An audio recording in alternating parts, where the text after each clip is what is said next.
asalaamaaleykum mbokk yi dal leen ak jàmm ci xibaaru digg bëccëg gi ci Sen TV li ci gën a fës Abdoulaye Baldé daal dina jot mise en demeure am foofee ca CREI yi ginnaaw nag ba ñuy toppee ko mu daal di rek nag leeral li nga xamante ni moo di am amam fu mu ko rek daal di jëlee moom nag mu gis ne mbir mi politique moo ci laxasu ba tax na dina ko rek daal di tontu ci anamu politique. lu toll ci ñaari junni bachelier bu mooywul dinañu def année blanche ndaxte ba léegi kenn orienté gu leen lu ni mel nag tax ba étudiants ya di sàkku rek wala sax bachelier yi di sàkku ci autorité yi ñu daal di accélérer mbir yi bu ko defee ñu bañ a fekkanteeg session bu 2014 bi lu jëm ci wàllu essence su gaal moom dafa rek daal di ñàkk bu baax ci Rufisque benn ayu bës a ngi nii ba tax na ña cay yëngu di sàkku ci autorité yi tamit ñu jël ci matuwaay ndaxte kat nee nañu mbir mi tàmbali na leen di lor ci fi nga xamee ne moo di ci banlieue bi ni ko Younoussa Baldé Salloo def gis nañu ne nag quartier yi di Daaru Salaam ak itam buuna ci njàqare la ñu nekk ci bi nga xamee ni nawet baa ngi jub si ndaxte kat ci biir mbënd mi la ñu ne depuis atum 2005 ba léegi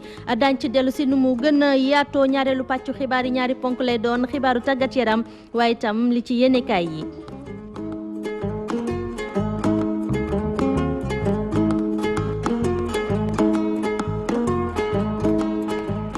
Abdoulaye Baldé daal dina nag jot mise en demeure am ngir nag daal di rek leeral fan la jëlee li nga xamante ni moom moo di ay kopparam lu ni mel nag CREI mu ko daal di jébbal ni ki tey ji ci suba moom nag li mu gis moo di ne politique moo ci laxasu moom Abdoulaye Baldé ba tax na nee na dina joxe ay tontu politique ci wàllu woowu dañu koy teewlu ci micro Fatou Abdou Ndiaye.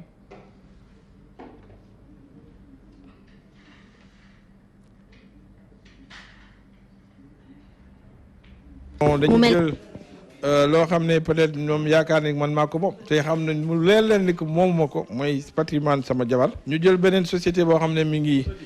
ko moom mi ngi ba Thiès te woon leen jox leen ay firnde jox leen ay kayit ni que moom société boobu ñu ne aussi boobu maa ko moom dem nañu partout à l'étranger def ay réquisition si sama tur si sumay turu doom si sama turu jabar gisuñu dara ñu ne xaaral il faut ñu gonfler mbir mi pour prouver Sénégalais yi pourquoi ñu lever immunité parlementaire Abdoulaye Baldé lu tax ñu bàyyi ko fi depuis 2 ans parce que il faut que nit ñi xam ni que dafa jël ci xaalis bi alors que ay rambaaj kese la bataille politique la te maa ngi woo ñëpp pour que ñëpp takku nga xam ne que ñii bu ñu tegee benn pas ñun aussi dinañ teg beneen. daanaka ñaari junni ci bachelier bu mooywul dinañu def année blanche loolu nag ñu ngi ko xamle ginnaaw ba ñu waxee ni ba léegi kenn daal di leegun rek orienté ba tax na ñuy sàkku ci jëwriñ gi ñu dénk wàllu njàng mu kawe mi mu gaaw ci jëli matukaay balaa ñuy fekkanteeg yeneen ni bachelier yu session 2014 bi ci loolu dañ ci ànd ak Fatoumata Diop mi teewoon am ndaje muñ doon amal ni ki tey ci suba. bachelier non orienté yu session 2013 ñoom nag mer nañ lool ci kaw jëriñ bi ñu dénk wàllu njàngale mu kawe bi di Mary Teuw Niane ci nag yéexaay yi ñu nemmeeku ci seen i wàllu orientation. problème yooyu ñu amoon nag dañ demoon ba gis ne commencé na réglé wu ñu defe ne danañ réglé yëpp comme ni ñu ko diggee woon mais ñu dem ba ci biir ñu gis ne benn problème lañ ci réglé le reste ñu bàyyi ko noonu mu sedd nanguwuñ ci waxaat ñu ne woon nag léegi nañ dajaloo ñu jéem leen rappelé waat ne carrément li ngeen diggee woon ba léegi defagoo leen ko et puis ñu ngi leen ciy xaar nañ ko wax ne ko mu réglé suñu problème le plus rapidement possible sinon après dinañ passer à la vitesse supérieure parce que ñun li ñu fi jot a def yaakaar naa du lu ñu nettali lépp teg nañ ci seen bët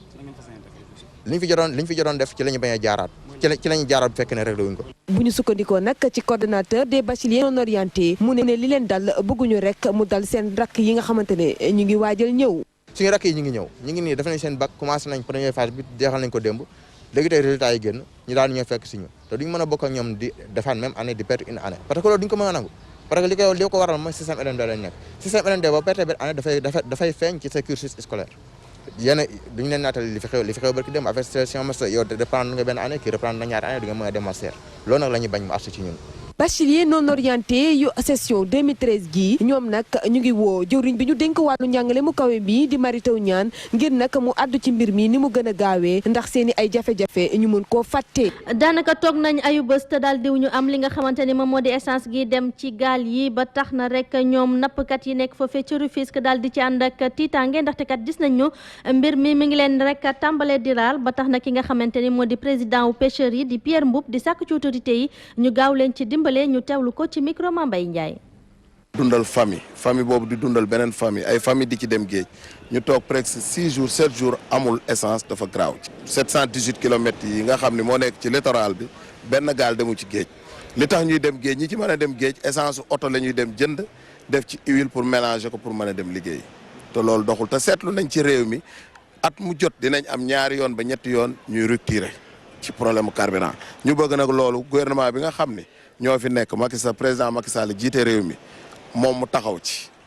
pour lii deñ amuñu ci benn explication dañuy toog ba ci yàgg essence du am société yi koo oo lim lay wax essence amul problème raffinage SAR dafa am problème bato bi ñëwagul loolu rek ngay dégg. lu jëm ci nawetu ren gi nag ñi nga xamante ni ñoo di askan wa nekk ci Daaru Salaam 6 ak ca Buun foofee ca Yëmbal ñoom ab tiitaange la ñu àndal bu ñu déggee lu jëm ci wàllu nawet boobu ndaxte ba léegi ñu ngi ci biir ndox yi te ragal nañu nag dund lu gën a métti la ñu dundoon daaw ba tax ñu sàkku ba léegi ñoom itam ndimbal ci autorité yi dañ ciy ànd ak Younoussa Baldé ak Tidiane Diop. asamaan si xëy na suñu jàmm jeex suñu àdduna tukki dootuñu am jàmm dootuñu am salaam. saa suñu xalaatee nawet bi ci njàkkare bu métti la ñuy nekk seen àdduna sax day tukki Daaru Salaam si ci Yeumbeul Nord askan wi gëm nañu ni daañu dund lu gën a métti lu daaw lii. daaw daal nit ñu sonne woon ñu ngi séentu ren ñu sonne ko dañuy yaakaar yàlla daal la ñu yaakaar waaye gisuñu fi kenn ku ñu jàppale ñu ngi préparé nag ñu ngi defar di wut ay ciment di dër waaye yaakaaruñu ne dinañ mucc ci ndox mi nga jaboot nga génn di loué sa kër fees dellu suñu matériel yëpp a yàqu. ci noonee ñu traversé yëmbal gi yëpp waaxu ba buun lu wëpp waa Daaru Salaam si moo xuri waa buun fii yàggul dara bu ñenn ñi ñibbisee ci seeni kër yi ndax dañu feesoon ndox. néegi dinañ taa biir kër yi taa mbedd yi kenn du am foo jàll bu ñuy añ ci suñu kaw lan la ñuy añe bu ñuy reet ci suñu kaw la ñuy reere inondation bi moom sonal nañu torop te ku ñu dimbali ñu jël. looloo tax askan wi di sàkku ndimbal ci kilifa yi. xanaa defal ñu ay canal yoo xamante ne dina mën a yóbbu ndox mi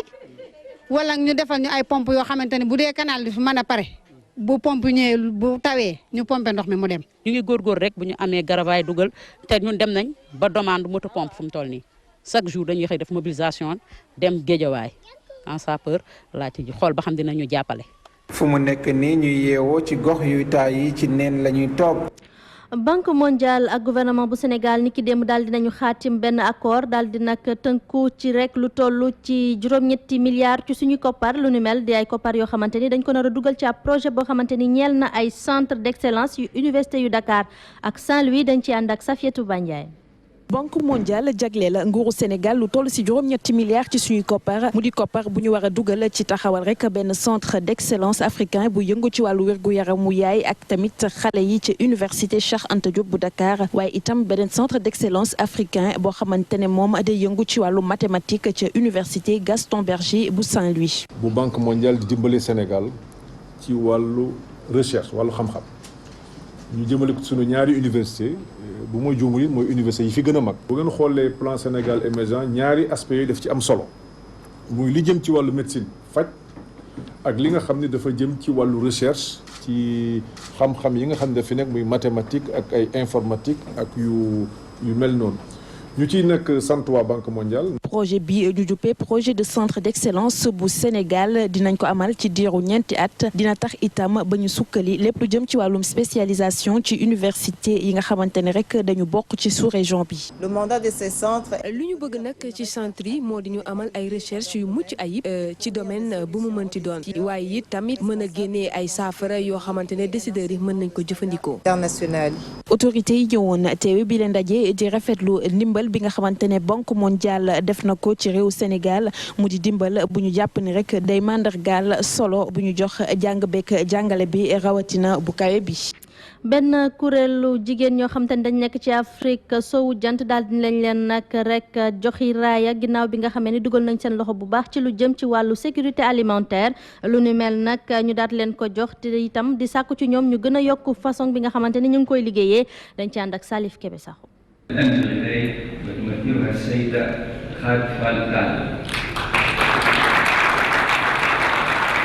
Association des femmes d'Afrique noire Banque africaine de développement jox na ko ab raaya ci bokk bi mu bokk ci sécurité alimentaire bile raaya ñu jox leen ko ci fanweer ak juróom-ñeenteelu réunion bu ñuy amal at bu nekk te gouverneur yu banque islamique de développement di ca daje ca Jidda ca Arabie Saoudite juróomi weer ginnaaw si Khady Fall Tall di président bureau régional de l'AFAO di fàttaliku fukki fan ak benn ak fukki fan ak ñaar ci weeru février 2014. profito ci umra bi taral lañu loolu yëpp doole ko ci biti bi ak nag nañ ñu teeroog nañ ñu fonkeek fañ ñu tegoon nga xam ne réunion gouverneur la boo xam ne ñëpp ñi nga xam ne ñoo yore ministre des finances ci dëkk yi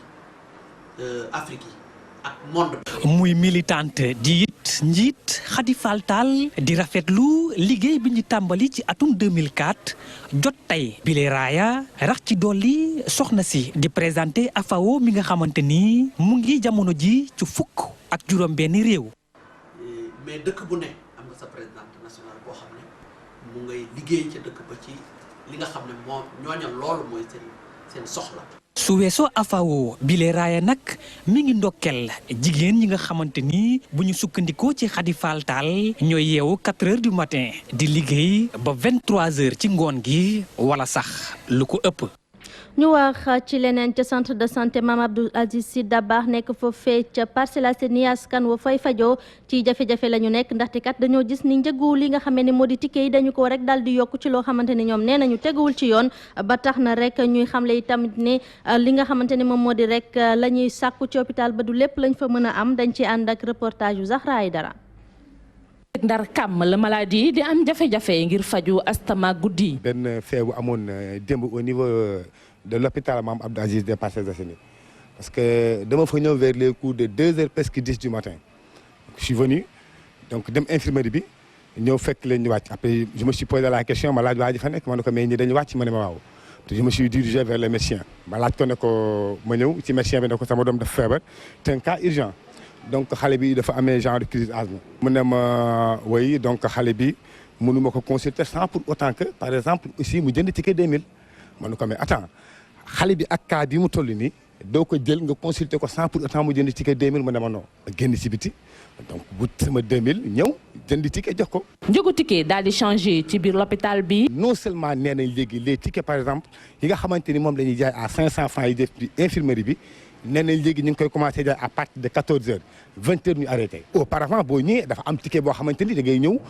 ticket 2000 francs pour médecin bi am ticket 500 francs pour infirmier bi c'est pas normal. maladie di ci addu. léegi daal ticket bi yëpp daal dafa gën a cher. loo jëndee 1000 francs léegi boo ñëwee 2000 nga koy jëndee. tey ma ñëw ci suba ñu ne ma suba gi médecin yi ñoo fi ne il faut nga fay 2000. gannaaw bi ñu duggee ci l'hôpital bi fekkuñu fa médecin chef bi ab adjoint di ñu wax ni yëgul dara ci situation bi am foofule tey bañ a àddu ci suñu micro. mu doon nag hôpital boo xam ne bii day wëy di am ay jafe-jafe ndaxte ab rajo amu fa morgue bi tamit doxul askan wi jaxle lool ci bile situation di ñaan rek autorité yi daal di ci jóg ci nu mu gën a gaawee. ki fi nekkoon jëwriñ gi ñu denk wàllu femme ak li nga xamante ne moom moo di petite enfance di Anta Sarr daal dina nag xamle ni liñ ko wàccee nekkul ne dañ ko rek daal di sanctionné waaye dafa fekk ne mission am dafa jeex ci biir gouvernement bi ci loolu muy rafetlu nag ni nga xamee ni njiitu réew mi daal dina ko woon tànn daal di ko rek def jëwriñ gi ñu denk wàllu jigéen ñeek ndaw ñi ci loolu sax mu doon ko nag xamle ni ki démb ginnaaw bi nga xamee ni ma nga doon séddale ay ceeb ak marmite ak yu ni mel di ko jox rek jigéen ña nekk foofee ci Sicap Liberté ci liñ ko jàppale ci rek élection locale yi ñu jënd moom Anta Sarr ñu teewlu ko. am nag suñu président de la république ndax dafa ne dafa ma seppi may benn jigéen ci plus de 6 millions de femmes tabb ma fa. dama ne sax du Samson ku ne da ngay gëm jullit laa te damay gëm yàlla dafa ne woon tànnoon na ma ni ma la waxee ba may tànn wooyuwuma ko waxuma ko yàllaa ko def teg ko ci loxoom rek mu woo ma tey tamit dafa mat moo tax mu jeex. doo tax nag ma di ko gërëm di gërëm soxnaam tamit la première dame Marème Faye Sall di leen won nag ne tey jii sama femme commune yi tey la ñu gën a ànd ak président de la république tey jii la ñu gën a engagé wu pour liggéeyal ko Sénégal gi yëpp tamit fépp fu ma mën teg sama tànk tamit pour ñu ànd ak moom tey bëri na.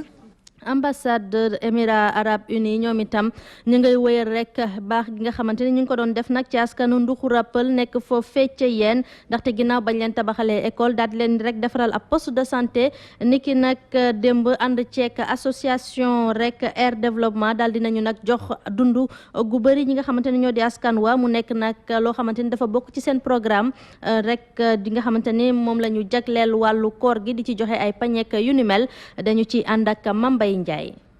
benn juma ab lycée axub nag bërëbu fajukaay di ay réalisation yu ambassade bu Émirats Arabes Unis SNPT sa Dakar jagleel askan wa yeewoo sa Nduxura Pël la mu di lu ñu amal si jàppandaluk kuréel gi ñu duppee air développement. et daaw la ñu ubbi woon complexe bi ngay gis complexe bi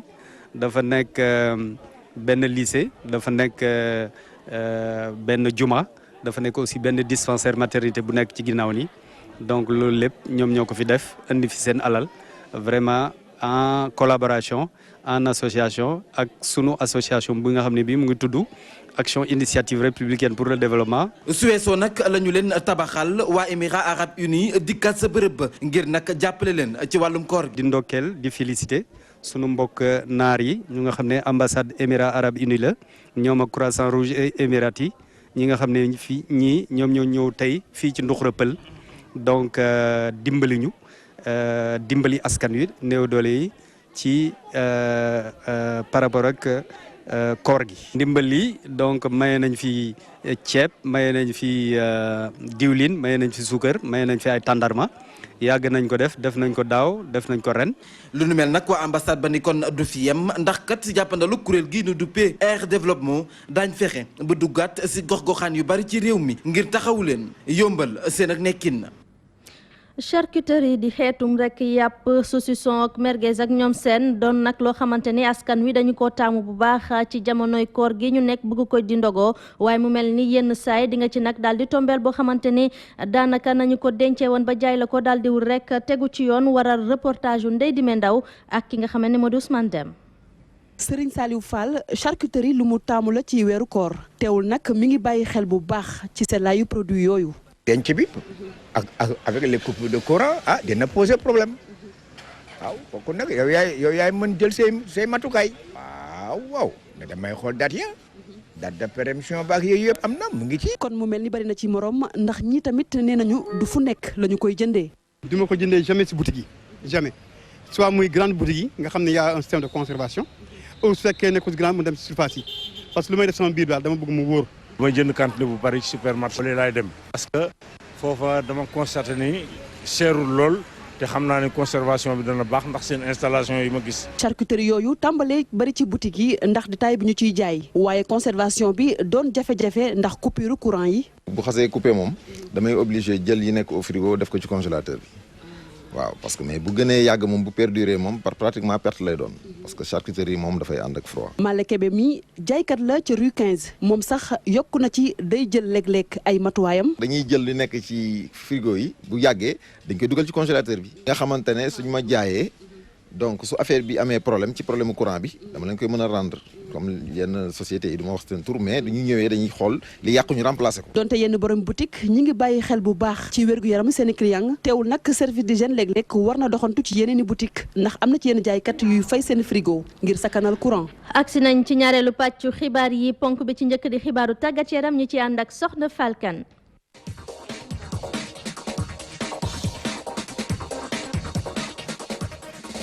soxna si ñu ngi lay nuyu. maa ngi lay fay soxna Ndeye Khady Thiam Adjibou. ñu wax ci lu jëm ci wàllu football ñeel demi-finale bu coupe du Sénégal mu mel ni UGB dina ca jongante. dina ci jongante olympique bu Ngor lay dalal naka ëllëg ci samedi bi lay amee ca stade Maître Babacar Seye lay doone ñu fàttali ne nag université Gaston Berger di ab club amateur nekk ci national 2 bi leen nag nekk lu am solo bu fekkee ne rek jàll na ci ñu wax ne ñii di waa université Gaston Berger def lu am solo ba yegg si ci demi-finale yi ginnaaw bi nga xamee ne éliminé nañ ay club yoo xam ne ci Ligue Pro bi la ñu nekk bokk na ci ñu nekk Ligue 1 ak ñu nekk Ligue 2 muy lu am solo muy lu njëkk ci seen histoire bi ñu jokkoo ak suñu ndaw Babacar ñaa mi ñu fa teewal li ñu xamal rek naam effectif bi ñu am baax na trop ndaxte ay joueurs yu xarañ la ñu fa nemmeeku ginnaaw bi nga xamee ni am na ay joueurs yoo xamante ni si ñi ngi leen a formé ci Linguère bu Saint-Louis te ñoom ñuy jongante ci Ligue 1 bu championnat national bu Sénégal waaye tamit am na yeneen i ndaw yoo xam ne ca Saint-Louis Foot Sainte la ñu leen formé mu mel ne match boobee du yomb dara teg nañ seen gët ci li nga xam ne mooy final bi ngir rek mën ko jël ci wàllum histoire ñu dugg ci histoire football bu Sénégal. beneen rek demi-finale bi nag dina dox ci diggante Casa Sport ak Pikine. moom tam suba lay am bu 16 jotee ca Kolda lay doon AS Pikine ñoom ñooy fekki waa Casa Sport ñoom sax dem nañ ci jamono ji naka démb ci loolee muy final boo xam ni am na solo lool ndaxte ki nga xam ni mooy Casa Sport wax naa leen ko dafa def lu am solo ci championnat national bi ginnaaw bi nga xamee ne début championnat am baaxul woon mu daal di dikkaat ba terminer 3e ci classement bi waaye AS Pikine ñu fàttali leen ni mooy champion du Sénégal édition bu 2014 muy match boo xam ne ci ñaari ñoo xam ni ay kàngamu football lañ ci wàllu Ligue 1 bi fii mu mel ne du yomb dara ci ñoom ñaar ay Pikine ne ñoom ab doublé lañ bëgg ginnaaw ba ñu amee raaya champion ki nga xamante ni si Casa Sport moom amagul benn loo xamante ni si ren ci wàllu trophée mu bëgg a jël coupe du Sénégal ngir rek mën a dem ca Afrique ginnaaw bi nga xamee ne nag Demba Ramata ñëw na ci boobooy bopp club la ñu gis ni am na ay coppite yoo xam ne am na solo lool ba tax Casa Sport daal di terminer 3e ci classement bu championnat national.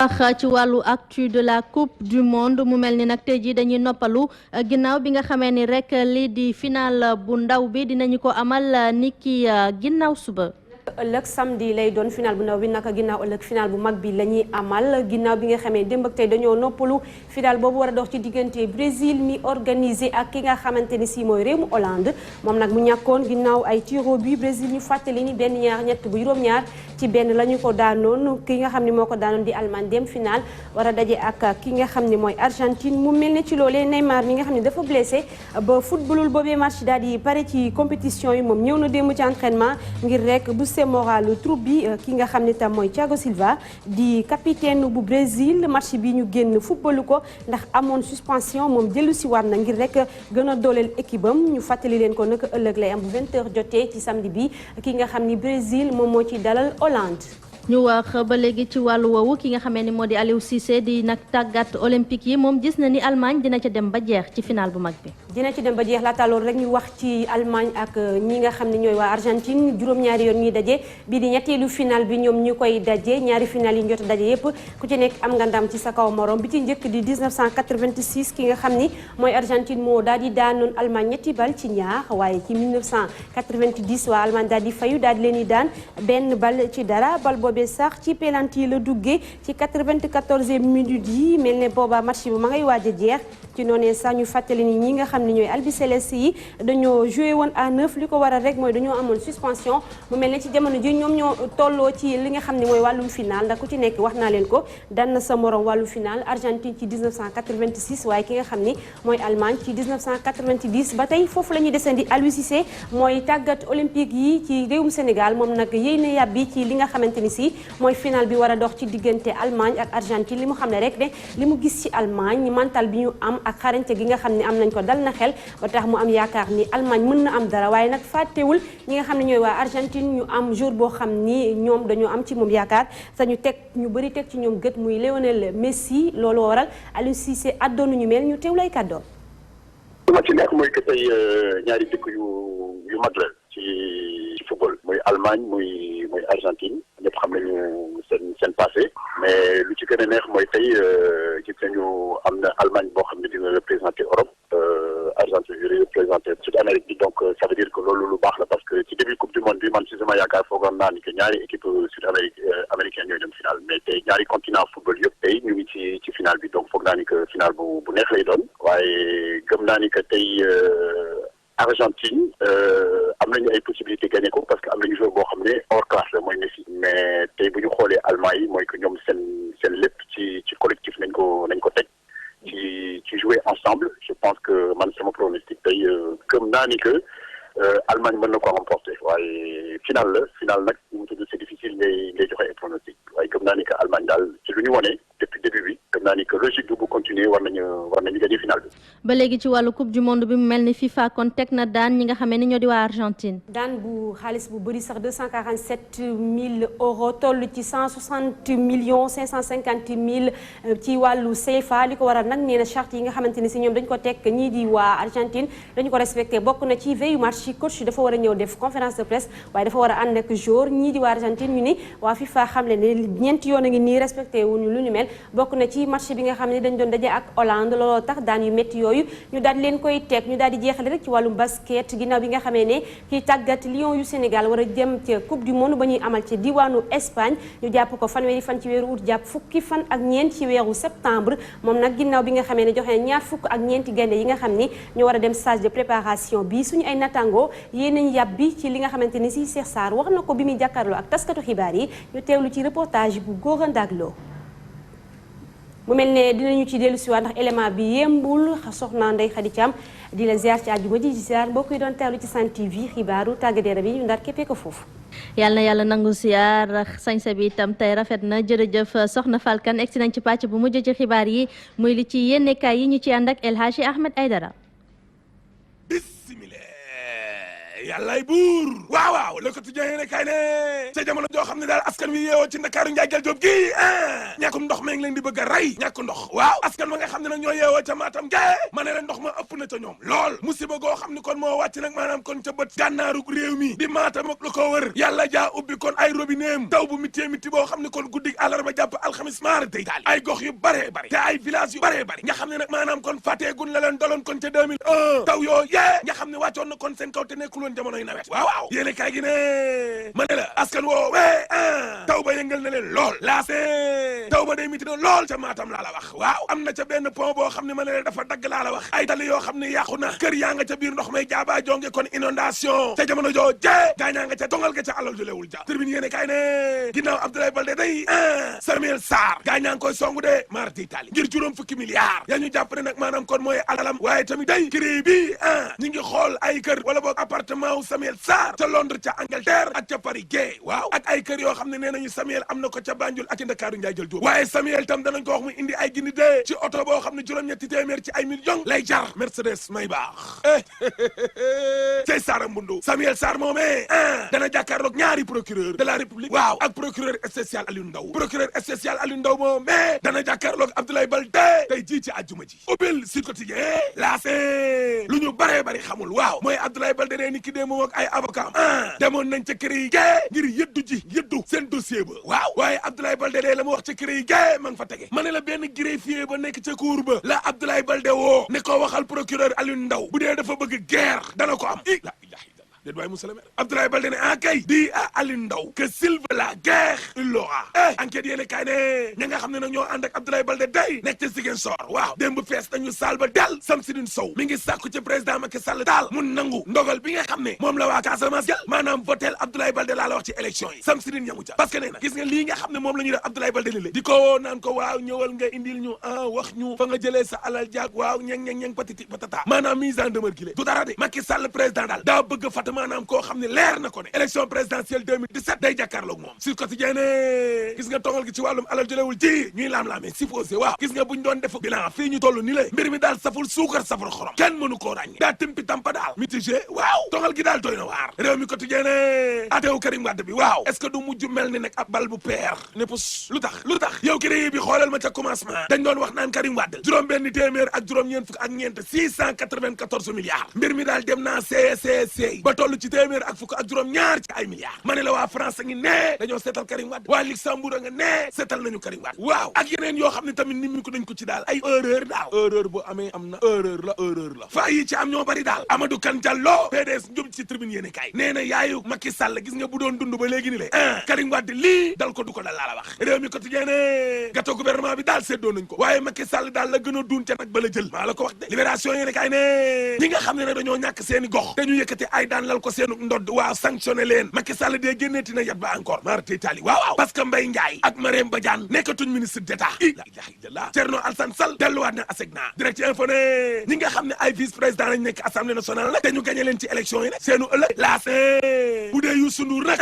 nekkate ñeenti téeméer ci ay millions lañ ko jox ngir mu campagne bu ñu sukkandikoo ci vision mag mooy journalu Momar Dieng bi ak ñoom Pape Alé Niang waaw nee nañ Youssou Ndour ginnaaw ba mu waxee ne génn na Benno Bokk Yaakaar waaw mais lan moo tax mu doon campagnal encore Benno Bokk Yaakaar moom Youssou Ndour ndekete ñeenti téeméer ci ay millions la ñu jox roi di mbalax ngir mu campagne waaw waa kër Abdoulaye Wade yee campagne ba mu neex enquête yéene kaay ne famille libérale bi day waaw Abdoulaye Wade tàllal na loxo kon président Macky kuréel gi njaboote na cadre yi nekk ci PDS googu nee nañu lañu bëgg mooy booloog réew mi ak APR boo ko gis-gis UCS ak yeneen i parti sax le populaire ne cadre PDS yooyee la ñu gis daal moo ñu organiser waat kon parti wu Abdoulaye Wade bi léegi ginnaaw élection locale yi waaw élection locale yooyee direct info nee na xeex bi ci maire yi APR ngay xotee ko ca Sédhiou de Pikine gi Abdoulaye Diop PDS ak Abdoulaye Timbo APR ña ngay defante ca maire ba le populaire ne marché wu juróom-ñetti milliards ak 800 millions TSE ci wàllum oto la industriel yii di yëngu ci wàllum oto de dañoo boole seenu doole ne marché boobee nañ ko annulé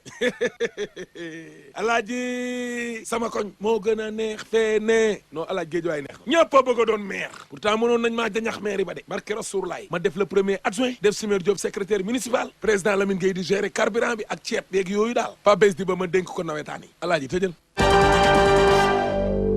jërë ngeen jëf mbokki ci teewlu bi mu doonoon xibaaru digg bëccëg gi ci Sen TV rédaction bi di leen dig daje bu 6h ci ngoon jotee ci yeneen xibaar ci kàllaamay nasaraan